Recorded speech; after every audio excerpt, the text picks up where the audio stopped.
سەربازی ون جارە چیرۆکی کۆمەڵە گەنجێکی خۆبەخش و ژینگە دۆست دەگێڕێتەوە. پێکهاتوون لە چەندین گەنجی خۆبەخشی شاری هەولێر.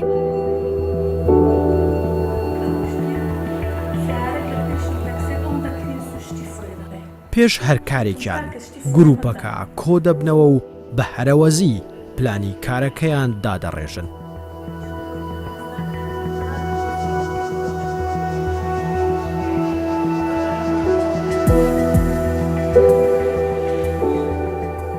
ئێمە 10 ساڵ پێش ئێستا هەستاین بە دروستکردنی گروپێکی خۆبەخشی بە ناوی گروپی ئافرەتانی کوردستانی خۆبەخشی کە پێک هاتبووین لە 15 کەس 15 ئەندام زۆربەی ئافرەت بوون کچ بوون. ئەو گروپەمان پێکهێنا بۆ ئەوەی ببینە پردەک دیتمان کە زۆر کەس پێویستی بە هاوکاریە، زۆر منداڵ پێویستی بە هاوکاریکردنە، ئافرەت پێویستی پێیە. ئەو گروپەمان پێکهێنا کە بێ بەرامبەر کە ئەو پاوەرەی کە هەمانە کە گەنج هەیتی بتوانین ئیسیفادەی لێ بکەین بۆ هاوکاریکردنی خەڵک. کە ئەو گروپەشمان پێکهێنا ئیشەکانمان هاوکاریکردنی خەڵک بوو، ئەوانەی کە پێویستیان بە پارە بوو، ئەوانەی کە پێویستیان بە جلوبەرگە، پێویستیان بە خواردنە، کە نەخۆشن پێویستیان بە دەرمانە. ئێمە کۆمان دەکردەوە هەر کەس لە لای خۆیەوە لە ناو خانەوادەی خۆی لە ناو جیرانەکان، تەنانەت ئێمە لە دەرگای جیرانەکانیشمان دەدا بۆ ئەوی شت کۆکەینەوە. ئەم گەنجانە چەندین کاری خۆبەخشی دەکەن بێ بەرامبەر، زۆربەی کاتیش لەسەر ئەرک و تێچووی خۆیان ئەو کارە خۆبەخشیانە ئەنجام دەدەن.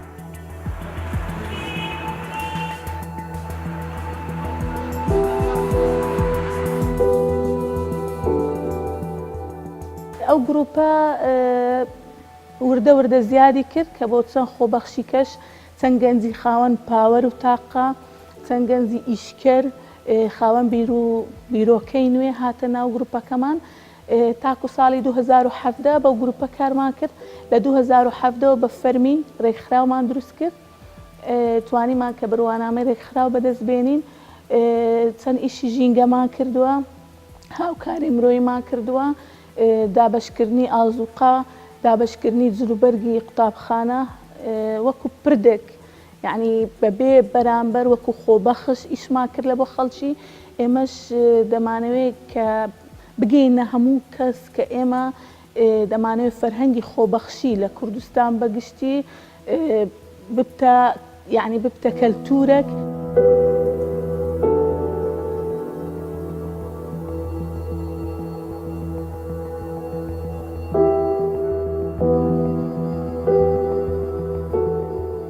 سەربازی ون لە ئەڵقەی ئەم جارەی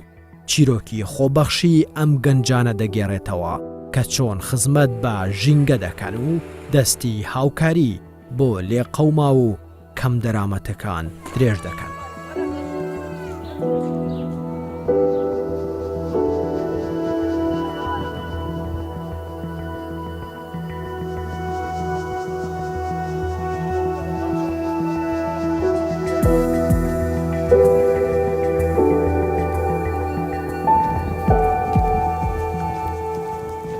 ئێمە زیاتر سێکتەرەکەیمان بایەخمان بە هاوکاری مرۆییدایە، یعنی کەوکو زۆربەی ئیشەکانمان کە دەستمان پێکردیە هاوکاری مرۆیی وەکو دابەشکردنی ئازوقە بەسەر خانەوادە هەژارەکان، بەسەر خانەوادەی شەهید و خانەوادەی ئەوانەی کە ئەو خەزانانەی کە هاوسەرەکانیان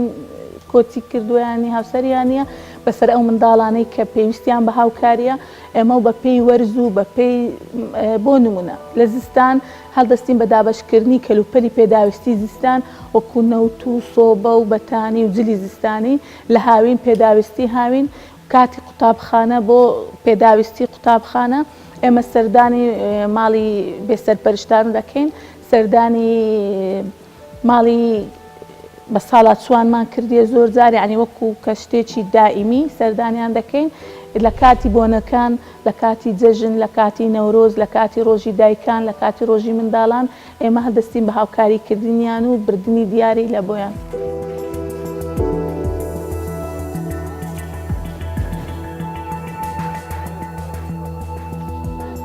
ئەم خۆبەخشانە دابەش دەبن بەسەر چەند گروپێک بۆی بتوانن لە ماوەیەکی کەم زۆرترین سوود بگەیەنن.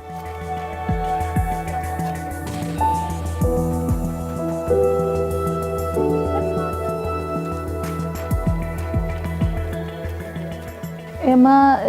لیستمان هەیە، لیستی ناو ئەو خێزانانی کە کەم دەرامەتن و ڕۆژانە زیاد دەبیتن. تەنها ئێمە هاوکارەکانمان بۆ ناوی هەولێر نییە، بەڵکو بۆ دەرەوەی هەولێریشە، بۆ کوردستان بەگشتی. ئێمە چەند هاوکاریمان کردی بۆ قەزای بنەسڵاوە و مەخمور و ئەو جێگایانە. لیستی ناومان هەیە، بە خۆمان سەردانیان دەکەین سەرەتا، لە نزیکەوە دەیان بینین، ئایا بزانین ئەوانە چاترادێک پێویستیان پێ، چەند منداڵیان هەیە. هەڵدەستین بە دابەشکردنی ئاز و قەلە بۆیان، یعنی هەر شتێکی کە پێویستە لە ناو ماڵ بۆیان دەبین، ماڵ بە ماڵ لە دەرگا دەدەین و دەیان دێنێ. ئەوە شتەکە یعنی بە دائیمی لە بۆیان دەکەین. مەسەڵەن لیستێکمان هەیە بۆ نمونە 350 ماڵن، ئەوە بە شێوەیەکی دائیمی، یعنی هەر مانگێک یاخود دوو مانگزارێک هاوکاریان دەکەین.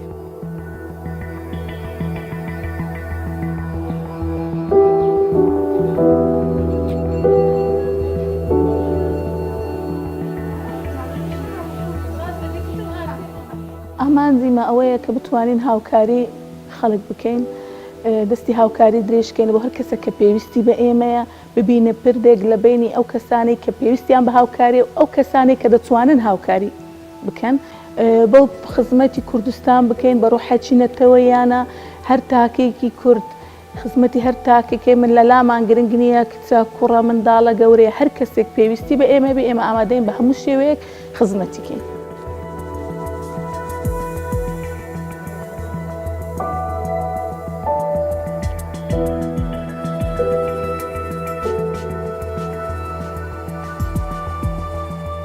ئەو کۆمەڵە گەنجە سەردانی ماڵە فەقیران دەکەن، دەستخۆشیان لێ دەکەن، زۆر هاوکاریمان دەکەن. هیوادارم لە کارەکانیان بەردەوام بن.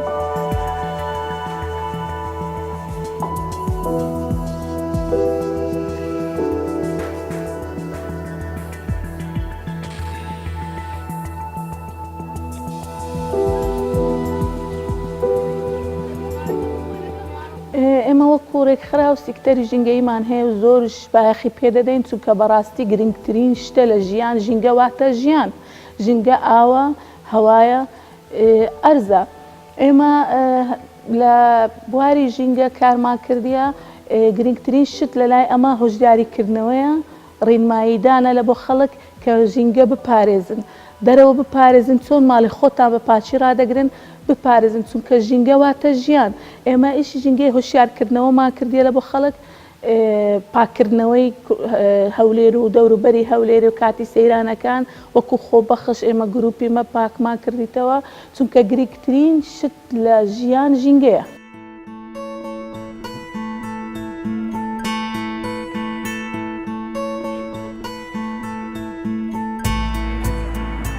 ئەم خۆبەخشانە چەندین ساڵە هەوڵی جوانی، پاک و خاوێنی و سەلامەتی ژینگە دەدەن. هەموو زەحمەتیەک دەبینن لە پێناو گرنگیدان بە ژینگەیەکی تەندروست و سەلامەت.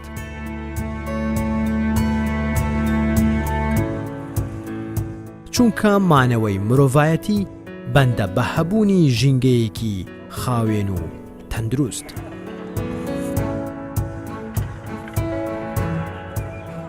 ئەمە یەک لە کارەکانمان لە بواری ژینگە،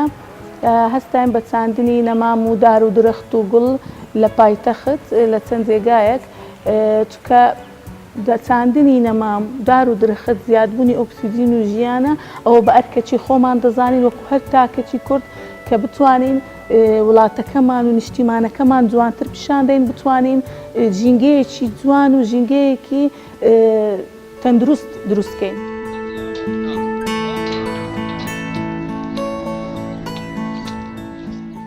بەڕاستی بۆ خۆمان لەسەر ئەرچی خۆمان ئەو کارەمان کردیە کە گروپی خۆبەخشی، و لەو ئەخیرەش لە نەخۆشخانەی پێشمەرگە لەگەڵ تۆڕی پاراستنی نیشتیمان هەستاین بە چاندنی 150 نەمام لە نەخۆشخانەی پێشمەرگە لە ڕۆژی ژینگەی جیهانی.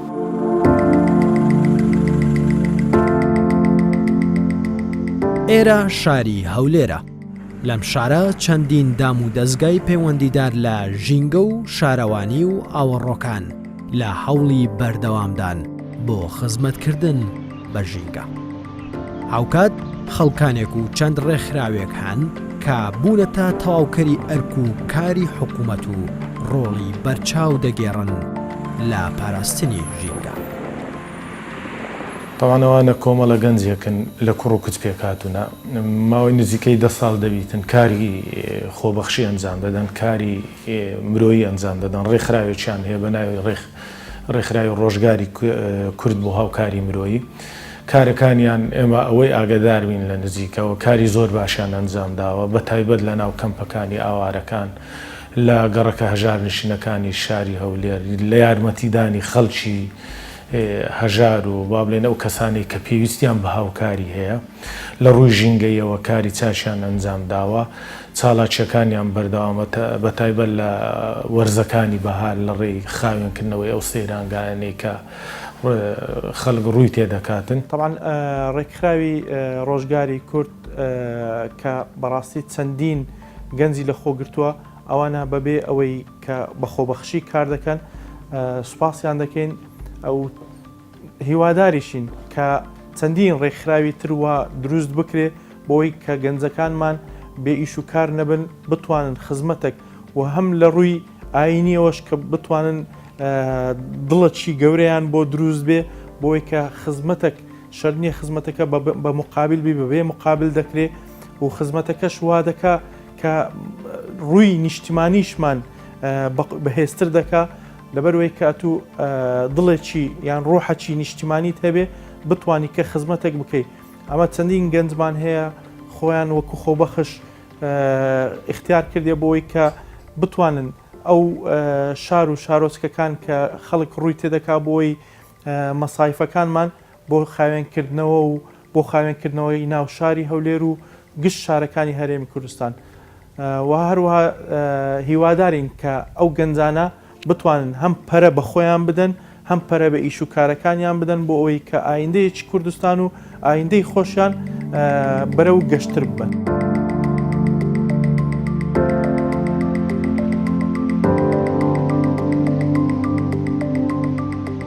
ماوەی 10 ساڵە ئەم خۆبەخشانە لە چوارچێوەی ڕێکخراوی خزمەت بە ژینگە دەکەن. ئەم هەڵمەتەش بە هاوکاری بەڕێوبەرایەتی ئەندازەی پارک و باخچەکانی هەولێر ئەنجام دەدرێت. هەر کارێک کە بیکەی مەترسی هەیە بێگومان ڕێگری دەبێت کۆسپە دێتە پێشت هەندێک خەڵک هەیە ڕێگریت لێ دەگرن ناتوانن بە باشی کارەکانت یعنی ڕێگە نادەن بە باشی بیکەی بەڵام ئێمە کە ئامانجمان ئەوەیە هاوکاری بکەین و ڕناوەستین بەڕاستی ناوەستین لە کار.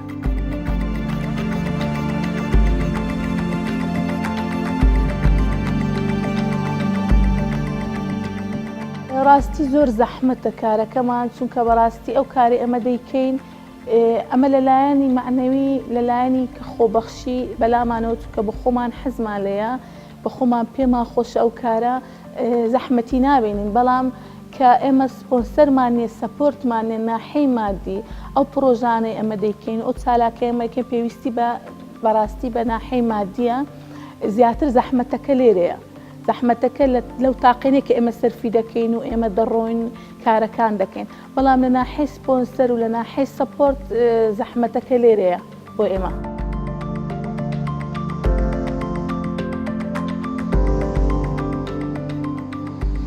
چاندن و ڕواندنی نەمام و دار و درەخت یەکێکە لە ئەرکە سەرەکی و گرنگەکانی ئەم گەنجانە چونکە بڕینەوەی دارێک چەند چرکەیەکی دەوێت بەڵام ژیاننەوەی چەند ساڵێک.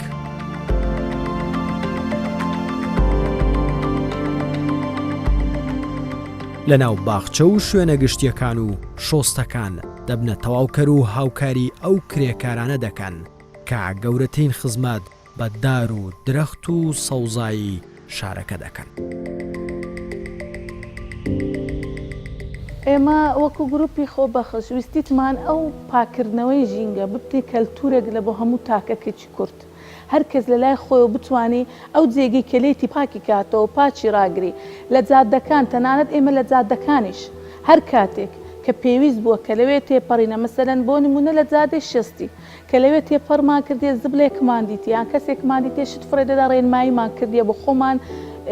ئەو پاژماوانەمان کۆ کردیتەوە لە چەند جادەیەک یعنی ئەمە بەردەوام ئەو کارە دەکەین کاتمان بۆ دانەنایە پلانیشمان بۆ دانەنایە کە پاکردنەوە چکە پاکردنەوە بەڕاستی پلانی ناوێ دەبی لەلایەن خۆمانەوە ئێمە هەست بە پرسیارەتی بکەین هەر کەسێک لە لای خۆی کە هەست بە پرسیارەتی بکە ئەو جێگەی کە خۆی لێ پیسی نەکە و بتوانی پاکی کاتەوە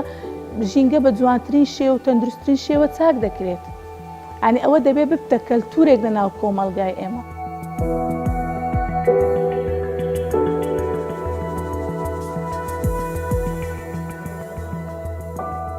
دەست لە ناو دەست هەوڵی پاکڕاگررتنی ژینگەی وڵات دەدەن چونکە بەشداریکردنی هەر تاکێک لە پاکڕاگررتنی ژینگە زامنی مانەوەی ژیانێکی تەندروستە.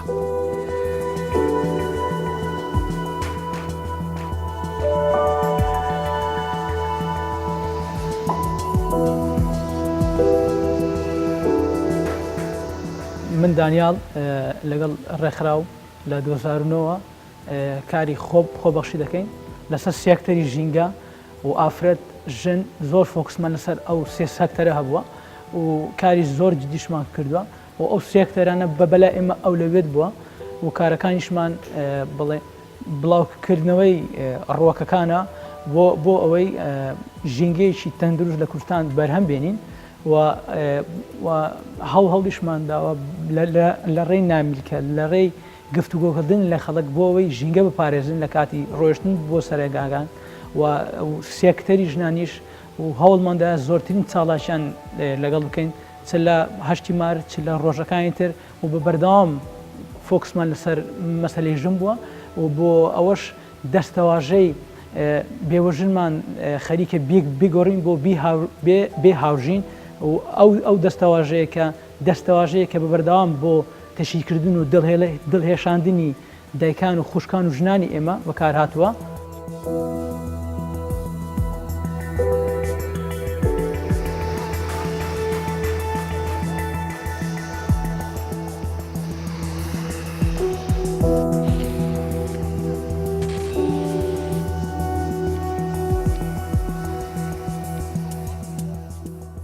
طبعاً کاری خۆبەخشی کارێکی پیرۆزە لەبەرەوەی ئەو کاری کە ئەنجامی دەدا ئەو کەسە ئەو چ گەنج بیت پیر بیتن ئەوە کارێکە بەبێ بەرامبەر ئەنجامی دەداتن مەبەستی لە ئەنجامدانی ئەو کارێ ئەوەیەکەوە خزمەتی کۆمەلگا بکە خزمەتی خەڵک بکاتن بۆیە ئەوەی بەرز هەڵدەسەنجێنین ئێمە کاری خۆبەخشیش لە هەموو کۆمەڵ لە ناو هەموو کۆمەلگایەکە بووە کەسانێک بەو کارە هەڵدەستن کەوا ڕوحی ئەوەیان تێدایەکەوە هاوکاری خەڵک بکەم بە تایبەتی چینی هەژاران بۆیە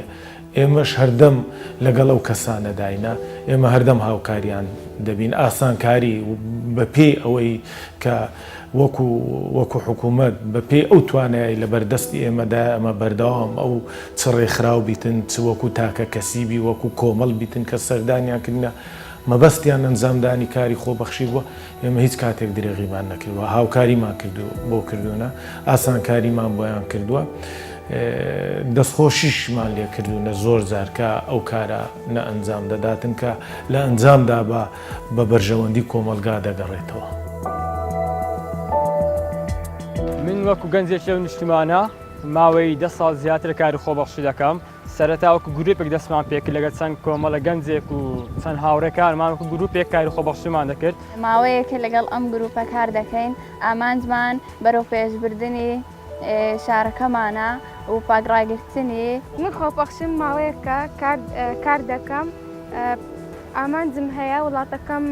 جوان بیتن و بەبێشکەوتن بیتن و ژینگەی بپارێزن. من وەکو گەنجێک خۆبەخشی ئەم شارەکە زیاتر لە 10 ساڵە لەم ڕێکخراوە کار دەکەم و ئامانج بە خزمەتکردنی ئەم شارەیە کە چەندین کاری مرۆیی هاوکاری خەڵکانی هەژار و ڕاگررتنی شارەکەم و هەڵساین بە خایەنکردنەوەی شارەکەم و لە چەندین چالاکی وەچاندنی نەمام بۆ جوان سروشتی شارەکەم.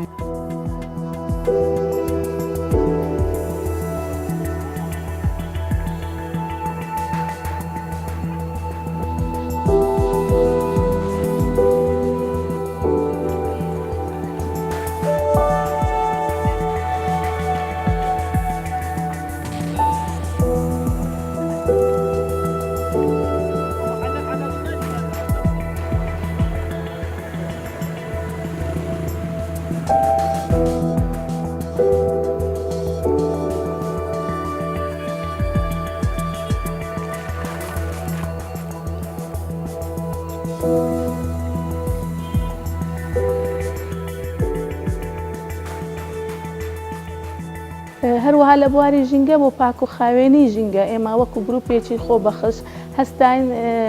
چەند جارێک لە وەرزی بەهاردا لە وەرزی سەیراندا دەرچوینە و توانیتمان وەکو گروپی خۆبەخش کە ژینگە پاکەینەوە و ڕێنمایی بدەینە خەڵکەکەی کە چۆن دەتوانن ژینگە بپارێزن پاک و خاوێنی بپارێزن کە چۆن ماڵی خۆیان دەپارێزن ئەو هەدەرەوە بپارێزن و دابەشکردنی نایلۆنی زبڵ دابەشکردنی ڕێنمایی لە بۆ خەڵکەکان ئەمە یعنی وەکو هوشیارکردنەوە لەگەڵیان زۆر جار لە کاتی وەرزەکاندا وەکو ئەرکێکی نیشتیمانی و ئەرکێکی کە تاکێکی کورد ئەو کارەمان کردووە. یەکێک لە ئەرکە زەحمەتەکان پاککردن و خاوێنکردنەوەی پاشماوەی زبڵ و خاشاکی ئەو خەڵکانەیە کە دەچنە سەیرانگاکان و لە دوای خۆیان بەجێ دەهێڵن دەیان کیسا زبڵ و خاشاک کۆ دەکەنەوە و فڕی دەدەن. پاکردنەوەکە ئێمە زیاتر لە دەرەوەی هەولێر بووە کاتی سەیرانگاکان ئەو جیانەی کە خەڵکەکە بەداخەوە کە سەیران دەکەن پاژماوەکانیان بەجێهێشتووە ئێمە وەکو گرۆپ هەستاینە بە کۆکردنەوەی زبلەکان کۆکردنەوەی پاژماوەکان و هەر بە ئۆتۆمبیلی خۆمان هەر بە ئۆتۆمبیلی کە لەسەر ئەرچی خۆمان بووە نایلۆنەکانمان هینایە و فڕێماندایە.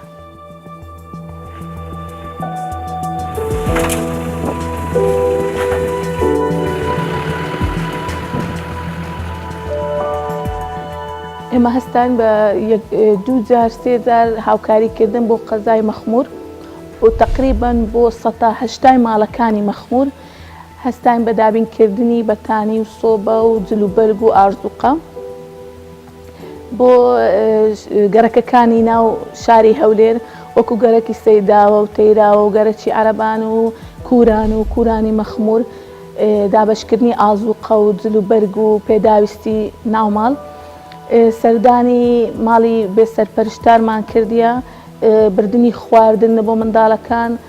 کاتێکی خۆشمان یان چەند جار لەگەڵیان بەسەر برد. طبعا ئێمە بە حکمی ئەوەی قەزای هەولێر گەورەترین قەزایە لە ڕووی دانیشتوانەوە ژمارەی دانیشتوانی لە ملیۆنێک زیاترە خەڵکێکی زۆری ئاوارە لە قەزای سنووری قەزای هەولێر نیشتەجێە ئەو خەڵکانی چ لە شارەکانی ناوەڕاست و خواری و عێراق کە بەهۆی شەڕ و بەهۆی بار و دۆخی سیاسی و ئەمنی کە ڕوویان لە شاری هەولێر کردەوە بەهۆی ئەوەی ئارامە شاری هەولێر چەندین کەس کە بۆ خزمەتکردنی ئەو خەڵکە تەنها لەسەر حکوومەت نەوەستایە ئەو خەڵکە خزمەت بکرێ هاوکاری بکرێتن خەڵکی خۆبەخشیشە بۆ لەگەڵ حکوومەت کە هاوکاری ئەو خەڵکەی کردووە هاوکاری کۆ کردوتەوە وەکو قەزای هەولێریش وەکو قایمقامیەتی قەزای ناوەندی هەولێر بەردەوامیش هاوکاری ئەو کەسانە دەکەین دەستخۆشیشیان لێ دەکەین هیوادارێن نمونەیان زیاد بیتن وەکو ئەو کۆمەڵە گەنجەی کە ئەو ڕێکخراوەیان هەیە ئێستا کەوا بە بەردەوامی ئەو کارانە ئەنجام دەدەن و ئێمەش بە بەردەوامی لەگەڵیان دەدەن.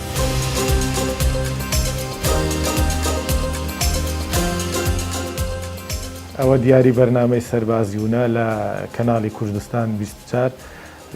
بۆ ڕێکخراوی ڕۆژگاری کورد بۆ هاوکاری مرۆیی خۆشحاڵم کە ئەو دیارە من وەکو قایمقامی قەزای ناوەندی هەولێر پێشکەش بەو کۆمەڵە گەنجە خۆبەخشە دەکەم کە خزمەتێکی بەرچاویان کردووە لە ناوشاری هەولێر و دەوروبەری هیوای سەرکەوتنیان بۆ دەخوازم و بەردەوامی لە کارەکانیان.